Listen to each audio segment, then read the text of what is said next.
In the last couple of days I was finally able to clear Forgotten Hall with every floor max rating as well as the simulated universe, and with currently sitting at Trailblazer rank 45 I just started clearing Memory of Chaos, which is one of the endgame activities besides the repeatable simulated universe. So since every other YouTuber seems to make their tier list, I thought I'd just give my 2 cents on the current 1.0 endgame activities and how certain teams and characters perform. I think for this game especially though, tier lists will change dramatically over time due to 2 factors, one being the break mechanic of this game. So it matters a lot what elemental weaknesses the endgame bosses have. So if the current endgame bosses of Memory of Chaos and Simulated Universe have a fire and physical damage weakness, this makes physical damage dealers and fire damage dealers just way more effective and way better compared to characters that are useless against these bosses. The second factor is that this game, it's not so much about specific single units, it's more about team symbiosis.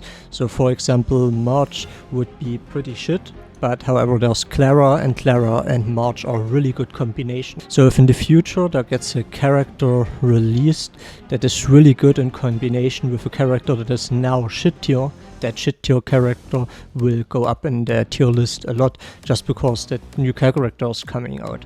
With that said, however, let's jump into the tier list based on the 1.0 endgame content. So I think Fire Trailblazer being S tier is not very controversial. I think most people realize he's really strong, and even if you're a whale you really want to build him, have him in your team. For my team, even though I have almost all characters, he's my main tank. Now to the healers, Meloo and Natasha. You gotta just have them in your teams. If you want clear Memory of Chaos in due time, you need to have a healer on both of your teams, and there's pretty much no way around it in my opinion. So I'd put Natasha and Meloo both in A tier, which might be a little bit surprising to some. Obviously Meloo is a little bit stronger than Natasha, but if I compare it for example with closed beta Lurcha, they're both not nearly as strong. And I feel like Natasha, it's very easy to get her C4, C5 or even C6. Now the only 2 other S tier characters in the game in version 1.0 to me is Bronya and Seele. S tier to me means like the best of the best, almost broken. Seele has her resurgence talent where she gets an additional attack if she kills an enemy, and Bronya can forward her attacks. If Bronya wouldn't be in the game, I'd actually put Seele in A tier, and if Seele wouldn't be in the game, I'd put Bronya also only in A tier. So to me, what makes them really broken OP is just this combination of those 2 characters together on the same team. Another really good symbiosis is Clara. By itself she's already really strong with her counter mechanic, but if we add March to the team, so she also has more aggro to draw attacks from enemies and the shield to give her additional survivability, this makes this team really strong. Again, only because Clara exists, I'd put March in B tier. If Clara wouldn't exist, I'd put March in C tier. So this brings me to my next point. We have Himeko. So Himeko by itself, usually not a really strong character, but again, we have a lot of fire elemental weaknesses in the endgame content, and she's definitely the best AoE firebreaker in the game. So that puts her, in my opinion, clearly in A tier.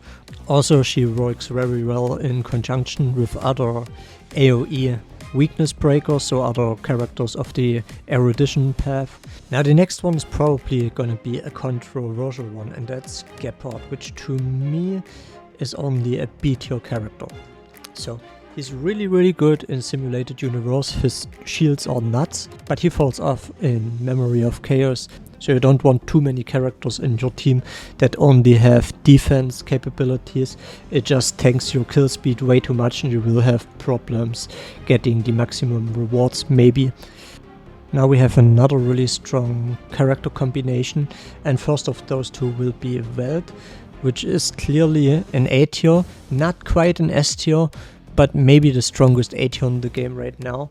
He's the only character with the imaginary element type, and his debuffs are quite insane. He's also high damage, so he's definitely a top tier unit.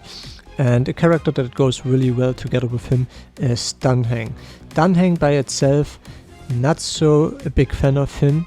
He's still strong, but together with Welt he really performs outstanding, and that's because of his ultimate effect.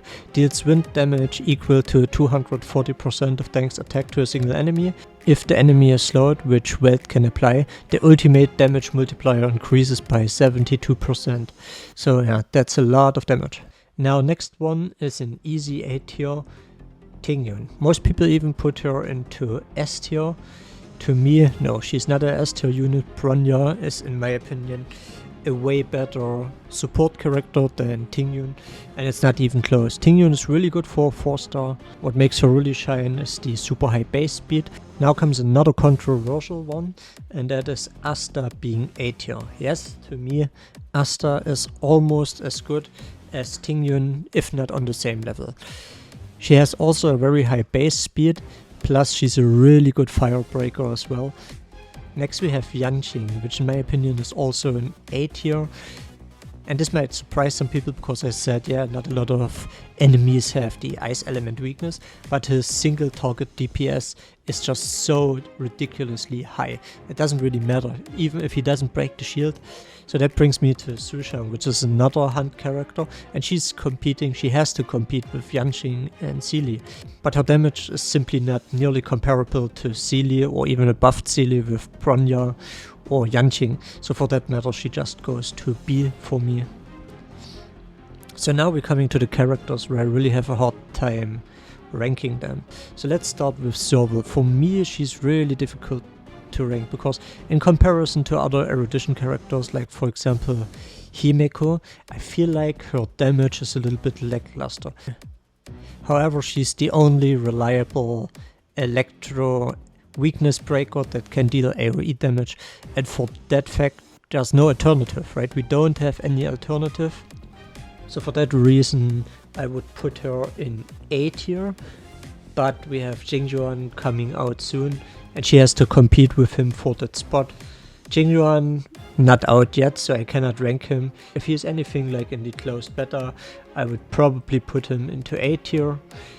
But let's see if he got buffed or nerfed, so I don't want to rank him for now. Arlan in the closed beta tests, and now also, to me, I don't think he has really good team symbiosis with any other character, and I would put him definitely in C tier.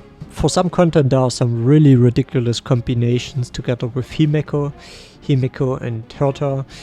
If the enemies have the right weaknesses on some of the floors, you can basically just clear out some waves or some enemies in like 1 or 2 cycles, and it gives you so much more time for the other part. Hook is pretty nice with her burn mechanic that works together with her ultimate, but if we compare what are our other options in terms of fire weakness, to me Hook is only a B tier. We have Xingxia, which is arguably one of the most fun units to build and play, but in my opinion she really falls short, so I'd put her in C tier.